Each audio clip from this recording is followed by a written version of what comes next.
Okay. Anyway, thanks for the opportunity. Today I'll present my work co-author with Jui and Yunfei. The title is Authenticity in the Age of AI Music, the Effect of GPT-4 on Digital Music Consumption. Right, so let's start by looking at something remarkable. So in March 2023, OpenAI released GPT-4, right? So it's a powerful AI model that can write the full songs, including lyrics, harmonies, melodies, whatever, just with a few clicks and prompts describing what type of music you want, right? So as a result, as you can see, the entry barrier to create music becomes much lower, and we started to see AI content in the creative industries everywhere. So, however, according to news and surveys, consumers doubt AI music, and they essentially quest for authenticity from creative works. Of course, we also see artists fight against AI in all creative industries. And what makes things even more complex about music is the major music streaming platforms like Spotify, they don't ban AI music. They also don't label AI music. So as a result, as consumers with concerns over music authenticity, the only way to distinguish AI and human-made music is turn to artist self-demonstrated authenticity, right? So this naturally leads to our broad focus, which is, does authenticity concern reshape music consumption patterns following the release of GPT-4? However, artist authenticity demonstration may not always be effective. There's actually a long existing concern of artist authenticity called selling out. So it means mainstream artists or say major label artists, they might compromise their authenticity for commercial gains, right? So just to push one step further, we want to see how these new authenticity concerns from Gen AI interact with the existing authenticity concern from selling out, and how they interact on music consumptions. All right, so with those motivations in mind, we start our hypothesis development.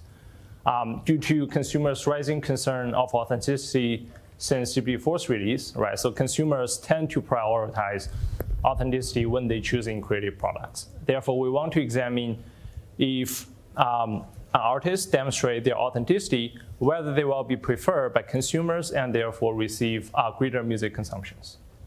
However, authenticity is an abstract concept, right? So if you want to measure it, you first need to operationalize it. Here we rely on Newman and Bloom's framework in visual arts, and we transform it into the music domain. It includes two components. The first one is originality. It represents the uniqueness of your artwork. The second one is contagion, is the perceived connection with your audiences through direct engagement. I'll show you how to connect those components into the data proxies in later sections. We define artists need both components to demonstrate their authenticity. So therefore, our first hypothesis is following the release of GPT-4, artists who demonstrate authenticity will receive higher music streaming increase compared to those without it. Right, so although we assume that artists who demonstrate authenticity will be better off, are there any heterogeneity among those artists? Right, so recall that selling out is a concern related to major label artists. Therefore, we want to testify if there's any interactions between the label type and the music streaming increase. Major label artists are normally perceived less authentic due to their creative expression is limited. However, indie label artists tend to maintain a stronger authenticity because they got greater freedom, right? So we want to examine how these new concerns interact with the old concerns, but the actual benefits is ambiguous, and the new interaction could benefit either type of artist.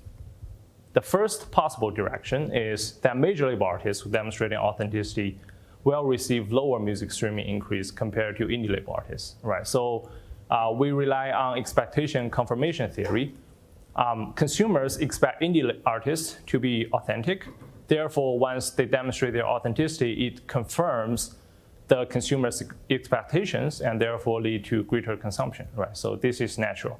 However, major artists are perceived to be less authentic. Therefore, their demonstrated authenticity disconfirm consumers' expectations and could be interpreted as a marketing strategy, therefore could lead to less benefits, right? The other possible direction is major artists who demonstrate authenticity will receive higher music streaming increase compared to indie labels.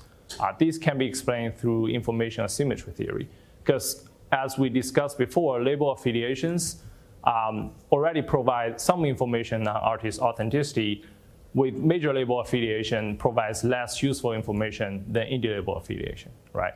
So therefore, when major artists demonstrate their own authenticity, they provide new and useful information on their authenticity, and therefore can lead to greater benefits. So this leaves this hypothesis as a pure empirical questions to be tested. Okay, so we set our research context on Spotify. We built our data sample using an official curated playlist called New Music Friday, spanning 6 months before and after GPT-4's release, right? Only artists with songs in both periods on this playlist will be kept, so we can mitigate the promotion effect difference between them, because all artists in our data sample are promoted in both periods. One advantage of our data sample strategy is that artists featured on this playlist will receive a significant boost in their visibility, right? So as a result, it provides information about those artists' quality prior to consumers' consumption of their music. It partially transforms the music from an experience good to search good, and encourage consumers to scrutinize artists' authenticity even closer. Here, we measure originality through song credits, meaning an artist need to write or produce their own music. We measure contagion through participating in live events, because this is the primary channel an artist to connect with its audiences in the music context. Here is what New Music Friday look like, and how you can check the song credits, right? If the performing artist's name appear in the written by or produced by, we assume that this song is, he or she presents some level of originality. Our data including 2 parts. The first part is song level data. Those are songs, newly released songs in this playlist, spanning 6 months before and after GPT-4's release, together with the audio features and song credits. And the artist level data, including their weekly streaming data, their metadata, and their live events data. For live events data, we have event date, we have number of shows, we have venue locations, and we have venue sellable capacity. We eventually build the panel at artist week level, and as I mentioned before, we only kept artists with songs on the playlist both before and after GPT-4's release. This is just summary stats, so I'll skip it. We adopt a staggered different diff design because, as I mentioned, each artist could demonstrate their authenticity in different time, right? So, and also in different orders. Basically, the treatment groups are artists with at least 1 original song and participate 1 live events after GPT-4's release. This can be done in different orders, and the treatment happened right after the both criteria are met. And for the control groups, those are artists with either 1 component or neither component. Level of analysis is artist week level, and the observation window is 6 months before and after. We also apply a 1-to-1 nearest neighbor PSM using pre-GPT-4's release average covariates for matching. This one-time pooling matching with the universal cutoff ensures us to match each treated units with 1 control unit without replacement. Wait. Okay, so here's the empirical specifications. The dependent variables are log transformed streaming data. The authenticities are the treatment equals to 1 if artist already has at least 1 original song and 1 live event after GPT-4's release. XIT are a set of covariates, including cumulative number of new songs, artists' moving average audio features of his or her songs, cumulative number of events, log transformed cumulative sellable capacity, so that we control the scale that those covariates have impact on the streaming. We also include the two-way fixed effects. So here are our main findings. For the first hypothesis, we find that after GPT-4's release, artists who demonstrate authenticity will receive approximately 6% higher increase in weekly streaming. For the second hypothesis, we add the interaction term between authenticity and the label type, right? And we find that it supports our hypothesis 2A, such that among artists who demonstrated authenticity, indie label artists experience a roughly 8% greater increase in streaming than major label artists. We also conduct a series of robustness checks. Here are just tables of the main results. I'll just jump to the robustness. We first do placebo test to ensure the observed effect is caused by this treatment. We also check the parallel trend by running the event studies. Since our control group right now is a mix of different types of artists, we therefore compare the treatment group separately to artists with neither component or only either component.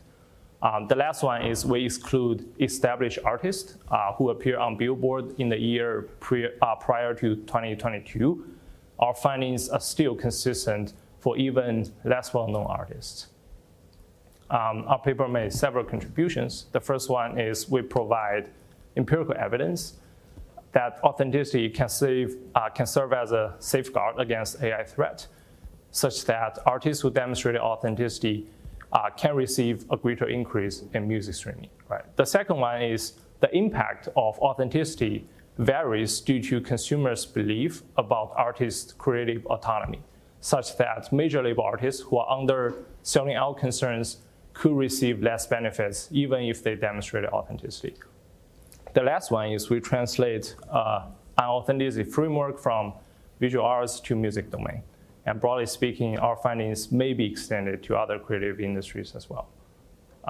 As for the implications, it's pretty straightforward for artists, especially indie artists, right? You could consider leveraging your authenticity as a competitive advantage, especially in this AI music era. And for the labels, especially major labels, you could rethink about your branding strategy by highlight your artist's personal narratives. And we actually started to see labels doing this. And for all the rest professions in the music industry, we have to realize that authenticity will become an increasingly important attribute to distinguish human and AI music. Therefore, preserving the authenticity in the artwork is paramount. That will be all. I don't know if I exceed the time or not. Any questions and comments is appreciated. You're very good in time, so yeah, we have Yeah, sure. 3 questions. So I have 2 questions actually. One is a very simple clarification. You define originality based on the credits. Yeah. But I was confused how that captures AI authenticity. Like, because the credit would be a certain person and did they use AI or not is a separate dimension. Exactly. The question is we cannot truly observe whether they lie about it. But as a matter of fact, even if they lie about it, like they're using the AI to write the music, but they claim it by themselves, there's no way you can tell, unless you have some strong tools to really help you scanning the whole songs. AI will never be in the credits anyway. No. But I mean, this is probably the most realistic way we could use to measure it, at least. All right. Right. The second is the bigger question. Yeah. Which is, from my understanding, your analysis based on the premise that using AI or not using AI is like 0 or 1. Yes. But I think the nuance really matters here because creative people, musicians, movie makers have been using computer-based automated tools for decades. Yes. And it's going up on a sliding scale. Mm-hmm. So you could use AI to fill certain measures and say, I want these measures to remind someone of a horror movie theme or, some music from a certain era or things in the movie. So it could be 80%, 70%, 20%. I definitely get it. That's the real problem. I think that actually opens for future research, right? Like we want to see someone develop a tool that can able to tell how much percent this music is made by AI. How does it affect the credibility of your results? Here, one of the things I just asked here was, I held a panel at USC, with a couple of Hollywood people in music writing and movie production, TV show production, and Karthik actually. And we talked about a lot of these issues in detail, and they would totally agree with your assumptions that consumers value authenticity as in made by humans. Yeah. And of course, the industry or the developers don't want AI. But the real, details are that these people who write, they use sound libraries. In movie production, you do a lot of computer-based and AI editing. Mm-hmm. So it's never going to be zero, honestly. Mm-hmm. So how do you separate the ones that are using versus not using? It's not 0, 1. It's like how you're using. Yeah, I think you really. it's really, really difficult. I think the really difficulty is how can we tell? Right now, I'm just doing observational studies, rely on what I can observe. But I think your questions are very important because I think get that exact percent. Well, it doesn't have to be exact, but it's But it's not cutting. Yeah. I mean, this is definitely biased, I assume.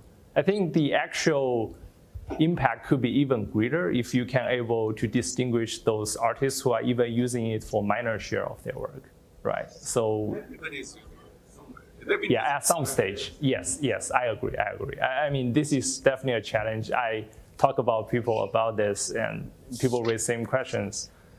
Unfortunately, I really don't have the technology or the inside information to tell. But I mean, this is really insightful. I think I can maybe find some way to add robustness checks to defend. But for now, I really don't have a perfect solution for your questions, and I realize it. We have time for a couple of more questions that I've seen. Yeah. So, thank you. Great presentation and very interesting domain as well. The question I have is, what is the tolerable limit of automation in such a space of creativity, right? Like, as we said, it is a continuum. Somebody uses for a very small task, somebody is using it for Whole process. So where do we draw the line? Like, what is a tolerable? Like, is there any way for us to really answer that question as to what is the red line? I think, as I mentioned, the only possible solution that is in my mind is someone develop a tool that can able to scanning all those artist songs and tells you like how many % of this music piece mimic the existing one. Like you can detect the share of possibility that this music is composed by AI or something. But other than that, I think right now nobody will review those informations because if an artist voluntarily just tells people, I use AI for my, let's say, melodies composing or lyrics writing, that is destructive, right, to her or his branding. Okay. I just don't think you can observe data directly, but instead you need some tool. Finish with just one last one. Yeah. Just a quick suggestion is you can't do much with melody. If you're auto-generating melodies, there's no way. But with the lyrics of the songs, which was part of the music, Yeah. there are tools like GPTs, which are not perfect, but you can run them on that to see it gives a prediction possibility this was written. Oh yeah. Like. So that goes a little away from stated preference, stated information to you finding out yourself. Now these tools in the beginning were not that good for educators. They were saying don't assume, for students' assignments, don't use this stuff, right? They're not that good, but they're getting better. The prediction, the accuracy of predicting whether something was written by AI. Yeah, like. So with lyrics, I think it's going to be a large-scale exercise, but even on a subsample, if you could see how much AI was used in the lyrics generation, you have a solid variable that's created from outside. You're not just relying on what the artists are declaring. Yeah. I think it's a very good suggestion, and it may partially address your concern here. I mean, partially. I think it's Not fully. really, really tricky, and sometimes using AI, using computer-based tools to mix from 7 different eras, that is the art. Yeah. No, So you can't absolutely, separate yeah. art from this authenticity problem. Okay. Yeah. I'll definitely run this robustness check. I think it's a very solid advice from both of you. Not to put any normative things on that at all, right? Like not to say that that's good or bad, but to say is AI generated, how is it perceived? Yeah. I don't think you framed your paper. You're just saying declared or whatever, demonstrated authenticity, right? Yeah, it's like a signal. Well, thank you. Thank you for that. All right. Thank you all for your suggestions.